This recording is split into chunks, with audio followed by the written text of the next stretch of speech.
அந்திச்சூரியனும் குன்றில் சாய மேகம் வந்து கச்சையாக காமன் தங்கும் மோகப்பூவில் முத்தக்கும் மாடம் தங்கத்திங்கள் நெற்றி பொட்டும் இட்டு வெண்ணிலாவின் கண்ணம் தொட்டு நெஞ்சிலாடும் சுவாசச் சூட்டில் காதல் குற்றாலம்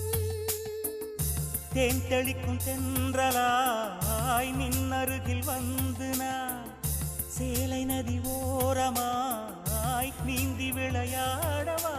நாளும் மின்னல் கொஞ்சம் தாழம் பூவை சொல்லி ஆசை கேணிக்குள்ளே ஆடும் மீன்கள் துள்ளி கட்டிலும் கால்வலி கொள்ளாதோ கைவளை கைகளை கீறியதோ செம்பூவே பூவே உன் மேகம் நான்